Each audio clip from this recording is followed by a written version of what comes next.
Well, they said it was going to be a little bit different on the slopes this year. But thankfully, once you get through all the rigmarole to get to the top of the peak, the sweet turns on the way down should be the same. Having said that, we're going to look at the top 10 trends affecting snowboarding for 2021.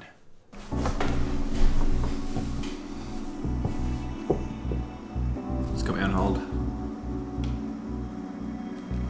So a lot of resorts are going to be moving towards a reservation and online booking in order to get your space for the mountain for the 2021 season. So the idea of this is that you'll be able to control the numbers of people on the mountain, avoid overcrowding, avoid too many people showing up to the mountain and getting turned away. And it has had a mixed reception so far, I would say.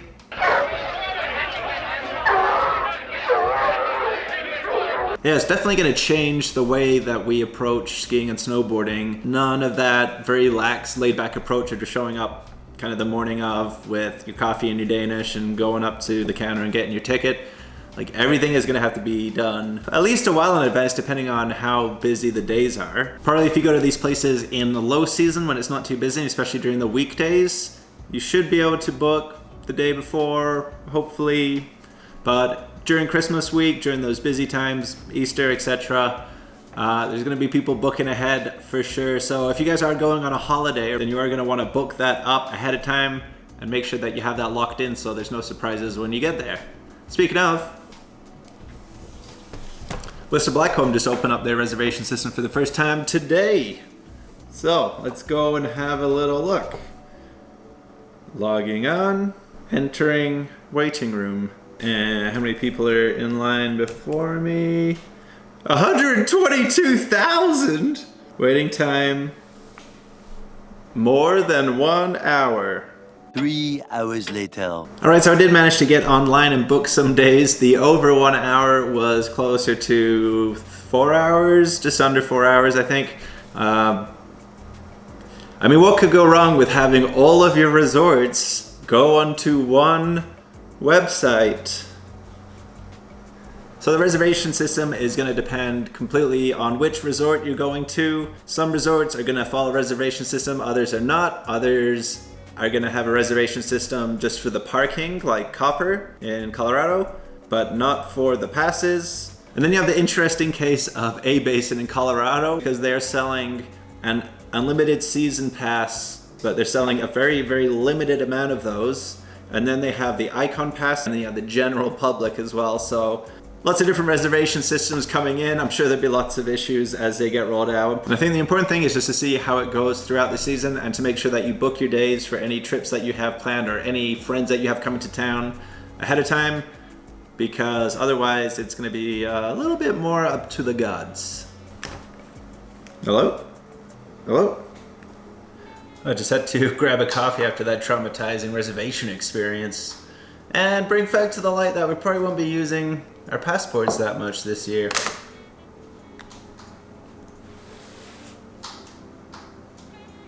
Well, with all of the regulations to do with traveling, I think the closer to home that you are, the better.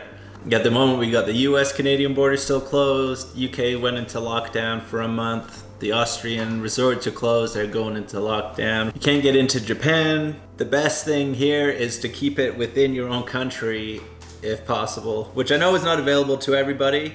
Even in the UK, where they're investing £20 million in Scotland to help out their ski resorts, you can't even travel up there. So yeah, keep it local.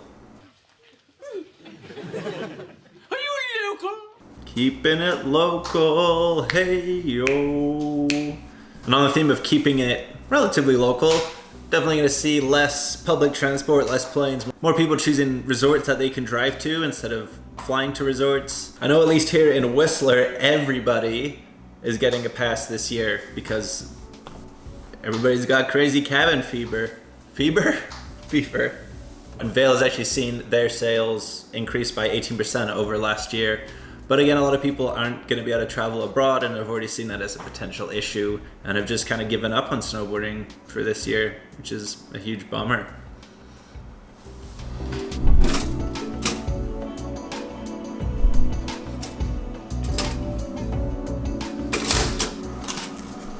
Social distancing will be in effect in almost all of the resorts. That includes wearing a mask in lift lines, on some of the lifts depending on where you are, in lodges and in any communal areas and in any high traffic areas. So a lot of mask wearing this year. Definitely recommend that you guys bring a lot of masks, bring some spares, bring some Ziploc bags so that you can keep some dry just in case you need to use them. There'll also be social distancing on the lift, where lifts will be based upon what group you come in, and any singles will be either put on by themselves, or depending on the size of the lift, if it's a 4 they'll put one at either end, or with a 6 they could have 2 with a gap of 2 and then another 2. So there's a few options, but no doubt that the lifts are going to be operating a lot slower this year.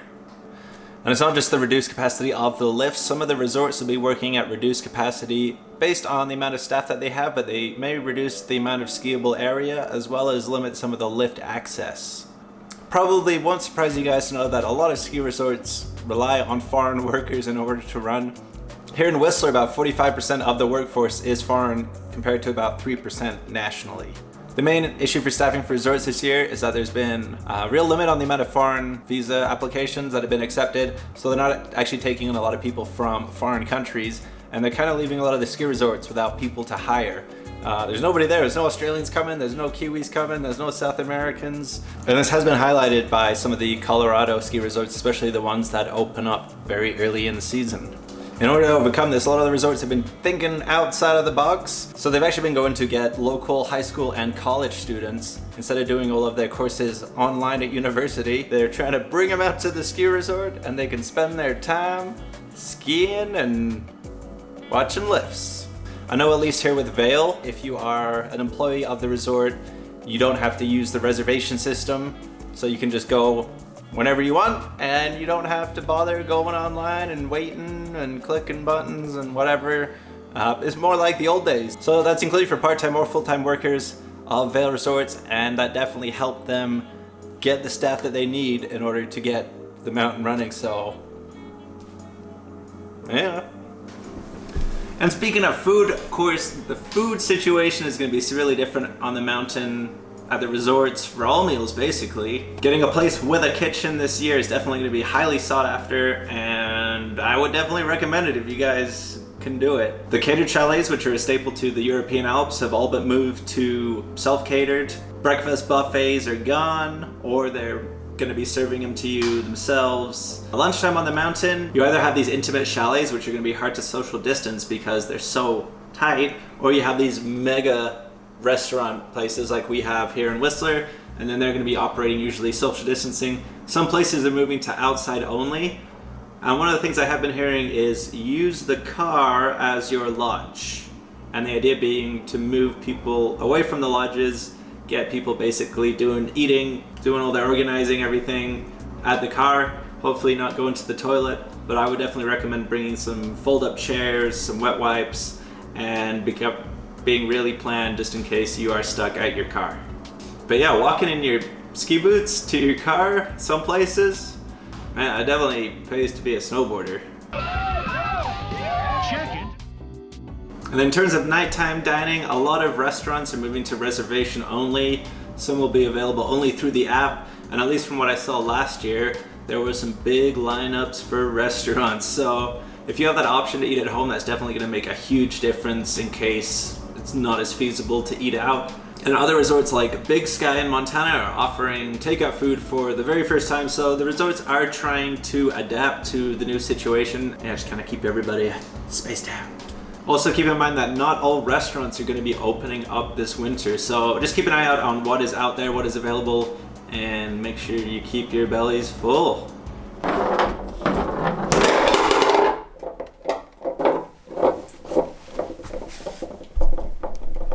In some parts of Europe, apres is integral to the experience of skiing. Nothing exemplifies that more than the town of Ischgl, which has been in hot water due to some stuff going on there at the end of last season.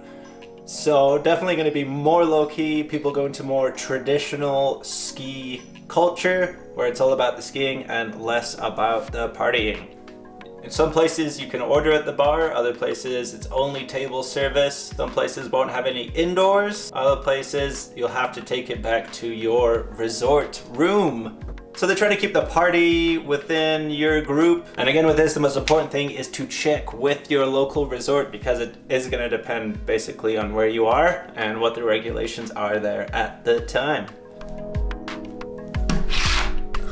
Our overlords have spoken and we're going cashless. For this season, many resorts will be entirely cashless or moving towards a cashless system. Whistler and Park City are expected to be completely cashless at resort facilities. Your resort apps are going to get buffed up, where you're going to be able to do your liabilities online, you're going to be able to fill out all your forms online, but do as much stuff online, so you have to do as little person-to-person interaction as possible, which includes getting rid of the cash and therefore just trying to do everything either tap with debit, credit cards. Digital currency isn't there yet, so if you guys are coming, make sure you have a backup plan in place, a backup financial plan, so you don't get done over when you lose your card, which you won't because you're not partying.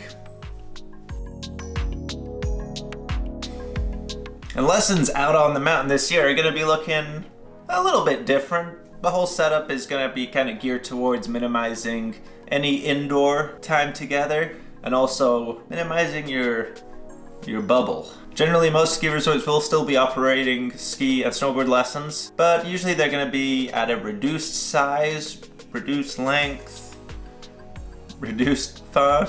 There is a general push towards private or semi-private lessons, trying to keep everybody just within their lesson bubble and not have the bubbles interbubbling. Another thing to keep in mind as well is that a lot of places the daycare is going. So I know I read in St. Anton and Big White, they are phasing it out completely. So if you guys are needing daycare, that is something that you're gonna wanna get checked out.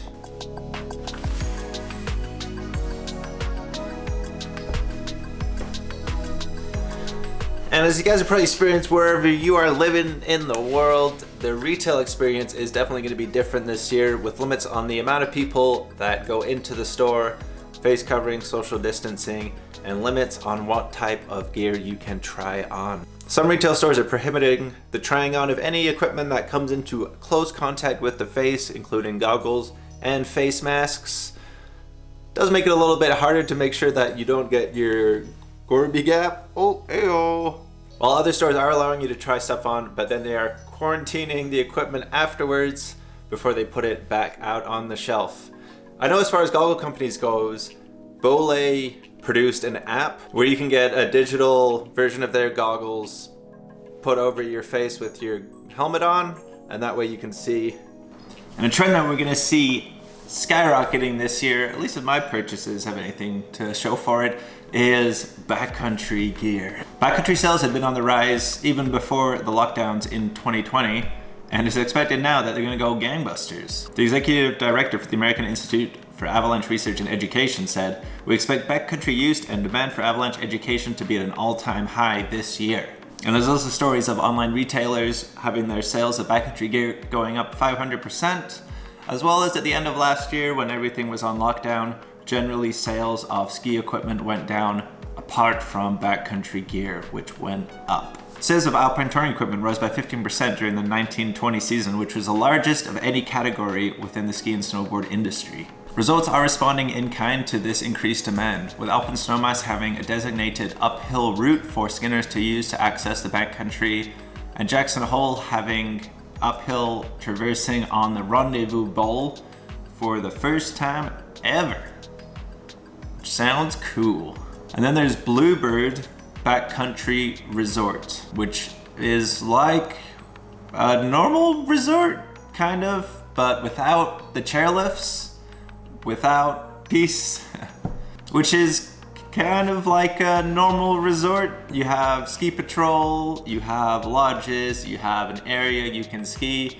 You do not have chairlifts, and you do not have marked runs. So they basically have a side of a mountain, that's all just backcountry. It is managed by them to decrease the avalanche risk. Apart from offering a more controlled environment for people to have a backcountry experience, it is also marketing itself as an introduction into the backcountry where people can try touring for the first time, as well as get lessons on avalanche safety and just tips on how to be a boss, I guess. Yeah, it's a super cool idea. This is, of all the things that I found out when I was researching this, of which most things were kind of depressing, this was without a doubt the coolest thing. It's right in the Colorado powder zone of all the resorts, so definitely go check out Bluebird Resort and get your backcountry skills going. Ooh. And last but not least is last minute bookings and cancellation coverage. You see what I did there with the lasts and one of the biggest groups of the industry to take a hit this year, no doubt, is gonna be the tour operators. Tours are just not working out well this year. For the UK, not only are bookings down with Crystal Ski, the UK's biggest tour operator, 30%, but with the recent lockdown that they just had imposed a couple of days ago, they had to refund all of the tours that were planned during that month. Of course, the other major issue for tour companies as well is that they can't get the numbers to actually book the flights or book the flights in anticipation that they will get the numbers. It is a sticky situation. Now that was what I call a sticky situation. Of course, as you guys will be more than aware, some companies are either not allowing people to travel over the border or have certain quarantines in place, and especially in Europe, the quarantines seem to be changing on which country you're in from week to week. And that is generally what we seem to be seeing out there as people are moving towards that last minute booking idea. And cancellation insurance that was normally an optional extra is being included in everything this year to try to encourage people to travel abroad. Coverage seems to vary depending on where you are and what you're doing, so definitely read the fine print if you guys are thinking of doing anything abroad relative to insurance, and make sure you are covered. Covered! And other resorts trying to encourage sales by offering full refunds on unused tickets, which is normally unheard of. I mean, as far as I stand on this, if you guys want to book through a tour operator and help support them, then that is totally up to you. But seeing as everything just seems to be changing all of the time, yeah, the UK going back into lockdown, resorts are closing all across Europe, I think last minute is definitely the way to go. Trying to keep it local, try to keep it easy, minimize the risk to you, and give yourself plenty of time. No rushing in and rushing out. Awesome, guys. Thank you so much for watching. If you feel like there's anything that I missed out in this list, please leave it in the comment below. Otherwise, I will see you in the next video soon. Hopefully the snow is arriving. It's coming soon-ish. Otherwise, go and tune up my old man skis.